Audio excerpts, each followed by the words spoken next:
Among the many reasons we're here in Philadelphia, the birthplace of our American democracy, is that Pennsylvania has the most electoral votes of all 7 of the swing states. She's a pundit, journalist, author, and host of many national shows, including the new Battleground, because she simply keeps it real. If you're not comfortable and you don't believe in what you're saying or you don't have a real grasp on it, audiences can tell. Breaking down our current political environment in an entertaining but hard-hitting way. You can say that facts don't care about your feelings, but feelings really don't care about your facts. That is tough. That's tough to get around. She's the newest member of our broadcast family. I'm Cupp, and you'll see me on The Pulse. Guys, welcome to another episode of The Pulse. You know what we do. We're bringing in interesting, entertaining, informative people, hearing their stories, just chopping it up a little bit. And this is actually fun because I used to watch your shows and things on TV. Sometimes argue with you. Of course. On camera, but you never responded. I never heard you, but yeah. What is her problem?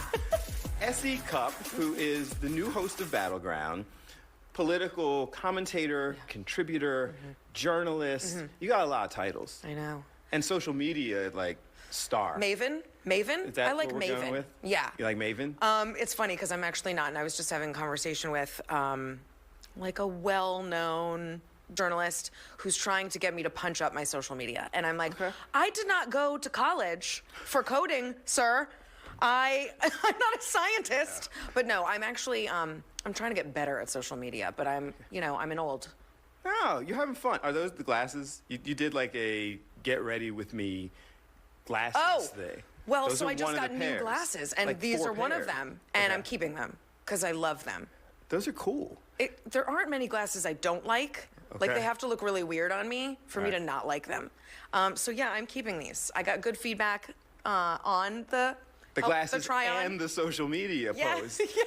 Yes. So you're like blowing up. I'm trying. I'm a journalist. I did deep research into trying to learn things about you. And I was like, yo, she got blue glasses. I saw it on Instagram. Good research. Right? When you and I first talked before and kind of met, you were talking a little bit about your journalism background. Like, that was your thing that got you into this. Tell us about how you got into all this. Well, I went to college and got an art history degree, but freshman year, importantly, I started working at the school newspaper. And that's where I got my education. And it's where I knew immediately, this is what I want to do in some capacity. And I wrote opinion there too. I did reporting, but I also wrote opinion columns. And so I didn't know what I was going to write about. I thought maybe I would do entertainment reviews because, I'm a pop culture fan. And I did a lot of different kinds of writing when I left college. I wrote sports at the New York Times for 8 years. I wrote about music and movies and culture, and I later got a master's in religion. I wrote about religion. And then I started writing about politics and, decided kind of on a whim to write a book about politics. My publisher, Simon & Schuster, put me on TV to promote it. And that never stopped. That kept going. And as long as I could keep writing, because that's what I cared about, I said yes to TV and radio and broadcast. And I was happy to do it. Eventually, it pays better. So it became the full-time job. And I still write. I wrote another book. I write our newsletter for Battleground. I write 3 columns a week. So writing is in me. It's what I have to do to breathe, to feel alive. Okay. But the TV broadcast, in fact, politics, came kind of later. I grew up in talk radio. Okay. So I was doing the talk radio and the debate and everything at a pretty young age, like similar to the age when you started doing the writing. Yeah. And I feel like you either love that or it gets a little cringy. Like, I was 22 trying to argue political perspectives with people that I wasn't even sure I fully understood. And it was like, I think that's what I think, but your argument sounds pretty solid too. Is that ever hard? Like, even at that age? Yeah. Well, like, that's very self-aware. And, not everyone has that awareness that, like, I might not know what I'm talking about. I should probably shut up. Can we go to break? Right. But, and listen, the most important part of that is that the audience can tell. If you're not comfortable and you don't believe in what you're saying or you don't have a real grasp on it, Audiences can tell, and what they want is authenticity. Even if I'm wrong, even if they don't like what I'm saying, they want to know that I truly believe it, and I think they hope that I'm at least educated enough to know what I'm talking about and deliver some facts. But you know, we all put on hats when we're coming into this business, right? To see what I liked best and what people wanted, you know, the most of. And it turned out what they wanted the most of was political commentary. And so that's where I've lived for the past 15 years. For a minute. It's changed, hasn't it? Like it was, I remember the show that I used to argue with you guys on the screen. And it was, but at that point it felt like it was more of a fun views. Like we disagree on policy, perhaps. Yeah. I don't hate her. But like, the world wasn't know ending. Her, right, and we weren't so angry. Yeah. It's changed now, or has it, when you're kind of sitting in that chair having to go back with those debates? The appetite for debates is great, and I think people want to see conversations mirrored, modeled back to them, so that they can be like, oh, well, that's what I think, or that's not what I think, but I'm armed now with some things to say. I think what I don't like is that I think media and politics have changed dramatically in the past 6-8 years. Dramatically. I don't know that we'll ever get back to where media was or where politics was. I mean, I find that my Republican Party has changed around me. I haven't changed at all. I still believe in like all the same things, but a lot has changed, and I think that has created more anxiety, fear, anger. So dealing in that is just not as fun. I really don't like your thought process, your policies has been pushed kind of to the side, and now we're insulting each other. Yes. And that part doesn't seem like it's as much fun. It's if not you fun. legitimately care, and you seem to legitimately care about the policies. I care deeply about policies and much less about populism, but you know, unfortunately the policies have taken a back seat. Coming up, how do we all get past the opinions that dominate discussion and to some real information? The idea of objective facts kind of falls to the wayside. Now, as a journalist and someone who deals in facts, or tries my best to deal in facts, that is very frustrating because it's really hard to...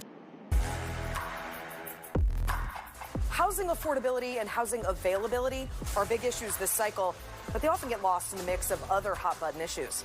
Make no mistake, it's on a lot of voters' minds. High interest rates are pricing many people out of the market, especially young families trying to buy their first home.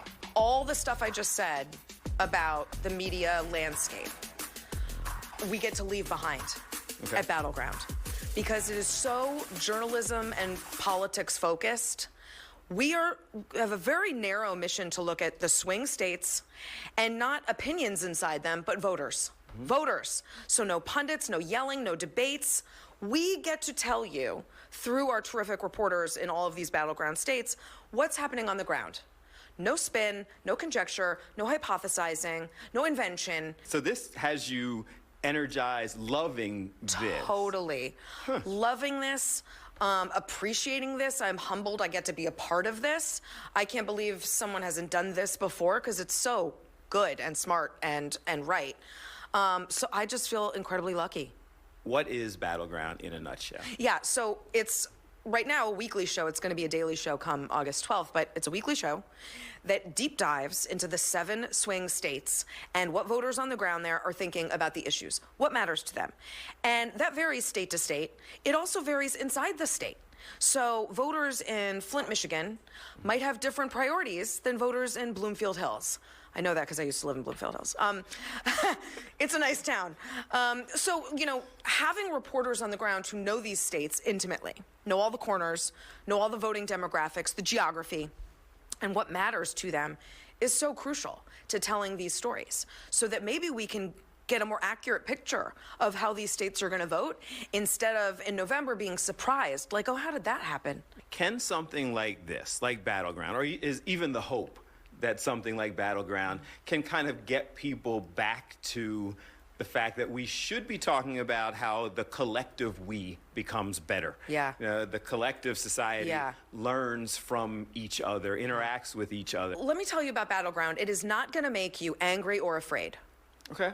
That is That's the a start. purview of a lot of news shows today, to make you angry and afraid.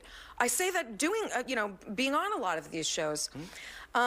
So what Battleground will not do is engage in that anxiety-inducing conversation that is designed to drive you crazy.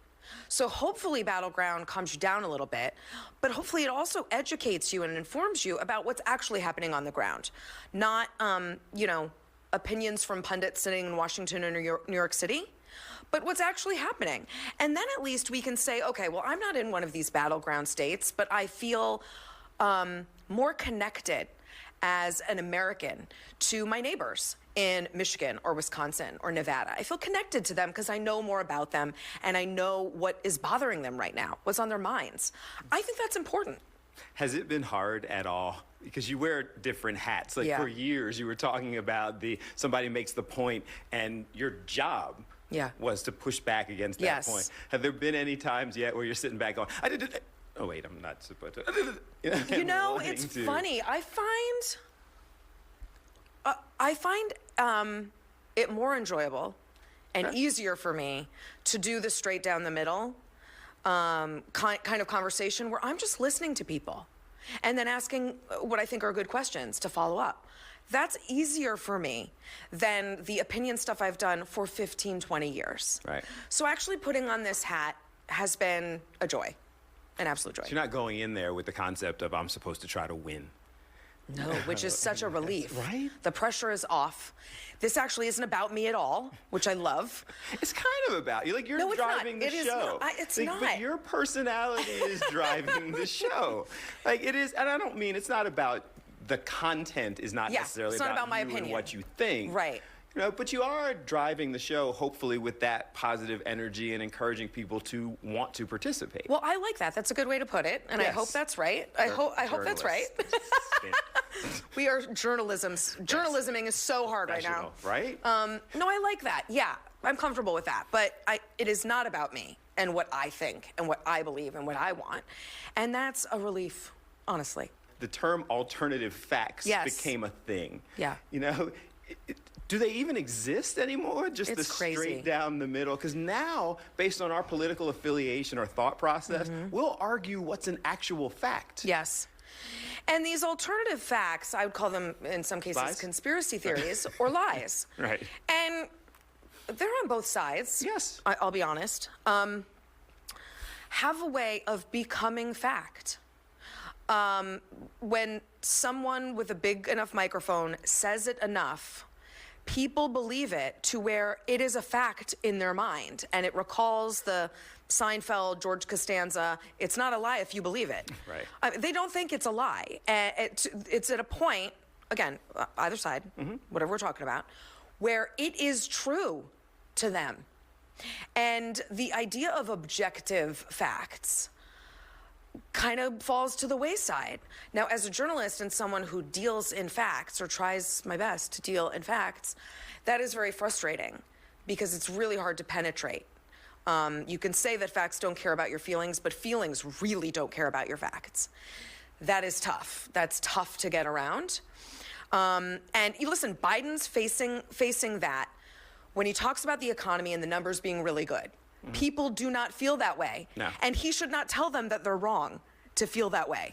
That is bad politics. And then, of course, over on Trump's side, lying about the election in 2020 or saying that the trials are a political witch hunt, not true, but his base believes that deeply, And almost arguing with them about it is a waste of time.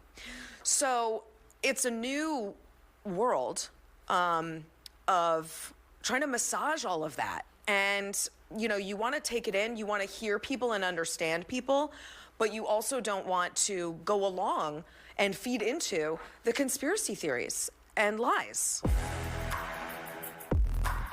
Next, the more we talk, the more you realize just how much this all matters to her. I feel compelled to stick to that mission and tell the truth. You might not like it, you might not agree with it, but that's how I can. it's abortion versus the border.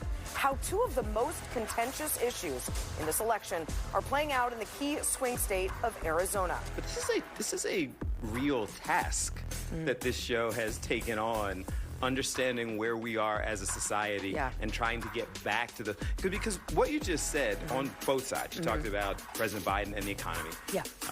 Talk about Trump, the election, what have you. Those are both true. Right. Those are both factual statements. But either side is going to sit back and say, see how biased she is? She just told the other side's facts. I mean, I do what I can do. I can't, I'm not going to win everyone, and that's okay.